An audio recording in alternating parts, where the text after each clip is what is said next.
Hello, good morning to all. আজকে আমি আবার একটা ছোট্ট মিনি ব্লগ নিয়ে চলে এসেছি।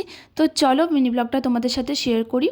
আমি গেছিলাম আমাদের বাড়ির কাছে একটা মার্কেটে, আর তার জন্য আমাদের সামনেই একটা বিরাট বড় মাঠ পড়ে, যেটার নাম বাদামতলা মাঠ। সেখানে আমরা একটু ঘুরতে গেছিলাম। তারপরে ওখান থেকে একদম মার্কেট চলে গেছিলাম, কারণ বৌমনি ঘড়িটা পাকানো ছিল। আর বাড়ি এসে কাজে লেগে পড়েছি ভেজ প্যান ফ্রাইড মোমো বানানোর জন্য। আর তার জন্য সব কিছু কাটাকুটি রেডি ছিল, আর আমি একদম রান্না করতে চলে এসেছি। সমস্ত সস দিয়ে দিয়েছি, প্লাস মোমো তৈরি হয়ে গেছে। দেখো, মোমোগুলোকে আমি ফ্রাইও করে নিয়েছি। এরপরে সেটা একটা সসের মধ্যে দিয়ে দেবো। আর এটা তো তোমরা জানো কি সসের মধ্যে দেওয়া হয়।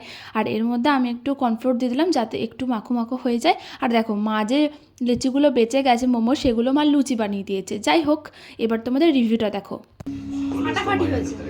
দাদা তো নেই, তার জন্য একটু মন খারাপ করছে। আচ্ছা, কিন্তু ভেজ মোমোতেই যদি এত ভালো লাগে, তাহলে মাটন মোমোতে কতটা ভালো লাগবে গেস। মটন মোমো আমি কখনো খাইনি। আমি ভেজ মোমোটা প্রত্যেকবার খেয়ে এসেছি। মটন মোমোটা এরপর টেস্ট করে তারপরে বলবো কেমন লাগবে। অবশ্যই আশা করছি দুর্দান্ত লাগবে। তো চলো, ভিডিও ছিল এই পর্যন্তই। দেখা হবে নেক্সট একটা ভিডিওতে। ততক্ষণের জন্য সবাইকে টাটা, ভালো থেকো, সুস্থ থেকো।